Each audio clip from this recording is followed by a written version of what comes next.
with temperatures in the 60s, it's easy to think spring, but it is still winter, and believe it or not, now is the time to start planting certain vegetables. Joining us today to help get us started is Jenny Rosenkrantz, Extension Educator, Commercial Horticulture at the University of Maryland.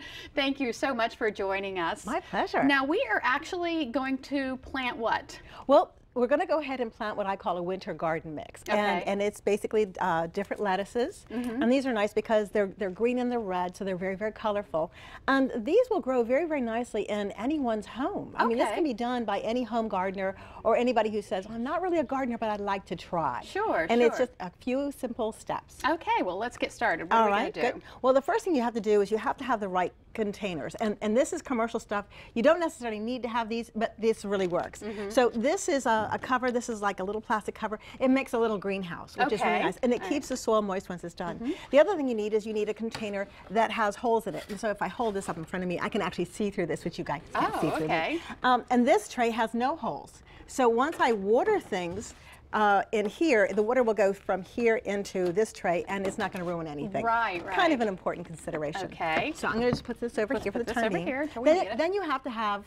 Oh, the other thing I want to say is, whenever you start, you want to start with really, really clean.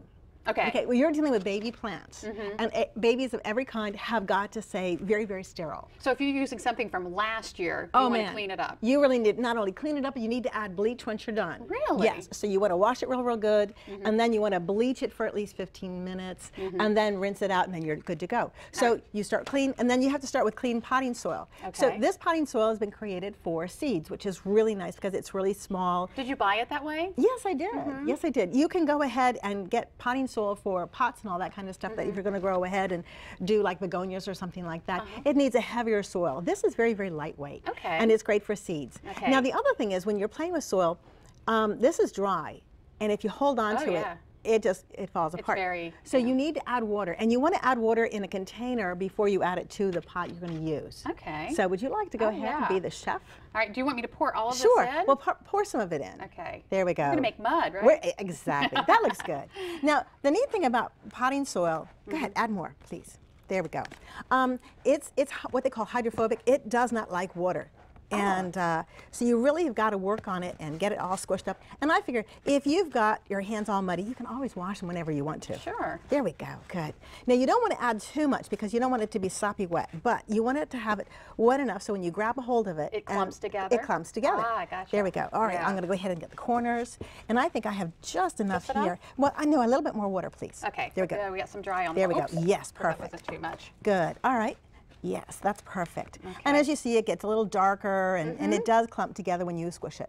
Now, the other thing is, a lot of people don't realize it. When you're adding potting soil to a tray or to a pot, they want to squish it down because they want to make it nice and even. Nice and even. And the other thing about plants is, you know how the leaves always give us oxygen? The roots actually need oxygen to breathe. So every time you squish down the soil, you're squishing all the oxygen out of the soil. And your plants suffer because of that. Is that why they aerate lawns and things like that? Absolutely. Good for you. Yay. So anyways, I'm going to go ahead and add the rest of the potting soil. Dump it in there? Yeah, just be a little easier this way. There we go. So we have a nice clumping mixture, but we don't pat it down. No, we just smooth it out. Keep it nice and loose. Right. And just a little bit more. There we go. We got enough. There we go. All right. Now that you've got something like this, you just sort of smooth it out. Again, you don't push it down. And the reason why you want to smooth it out is that way when you add water, when you water it in, you're not going to have hills and valley. Okay. The next thing you do is you grab some seeds. And we have some seeds right here. In the middle here. All right, that looks good. Okay. Well, actually, I'm going to put it like that. There you go. There we go. And now we're going to get our seeds. All right. Now, it's always good to start with this year's seeds because the germination is going to be so much better. If you have last year's seeds, you can go ahead and use it. But what you need to use is you need to go ahead and put a couple of seeds on a damp paper towel in a plastic bag. And I like to store them over top of the refrigerator. In a damp paper towel on a plastic bag, it's kind of like a germination chamber. And last year's seeds will maybe germinate, but you'll find out how many do. Like maybe 5%, maybe 50%, and then you can go ahead and say, okay, I'm going to have extra seeds just to make sure I have enough. This is this year's seed. This should be perfect. Okay, so I'm going to open them up here. All right. And now, and then you just sprinkle. From the envelope? Yes, yes. Oh, okay. Yes.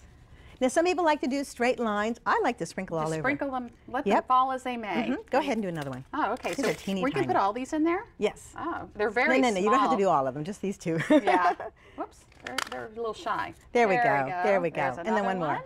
All right. And the nice thing about these is when these come up, as you see on the picture, they're different colors. They're red and green. Yeah. And if you look at the seeds themselves, go ahead and put the seeds in your hand first so people can see them. The seeds themselves are black and white, or dark brown and white. And the dark brown ones are the red ones. Oh, yeah. wow. So that's really cool. There So we if go. you were like, you know, really into organization, maybe a little OCD, you could actually, you know, white, red, white. Oh my gosh, black. yes. And I've seen kids do that. Yeah. But but you can just throw them in there. Absolutely. All right. And then we go ahead and do a little bit of water on top. Okay. And with a little bit, there you go, and just sort of like lightly sprinkle it. Oh, with my No, hand? no, or- just pour it very, very lightly. You got it. Ooh. There we go. Yeah. There we go. We got ourselves a garden here. In February. Perfect. Okay. All right. And then, again, we want to put the top back on because this is the greenhouse covering. And what we're doing here is we're allowing the plant, it doesn't even have to be hot. Okay. There we go. And then the next best thing is we turn on the light. Ah. Now, a lot of people say, oh, that's just perfect. Well, not really. Okay. You want to go ahead and lower the light Okay. so that it's only a couple inches. All right, Jenny, There you thank go. you so much for showing that. It gets me excited for spring. And if you would like more tips on how to plant your seeds and take care of them, go to delmarvalife.com and click on the Show tab. Up next on Delmarva Life, today is the start of Black History Month, how one local organization is honoring hero and Eastern Shore native Harriet Tubman. Delmarva Life, life at its best here on Delmarva.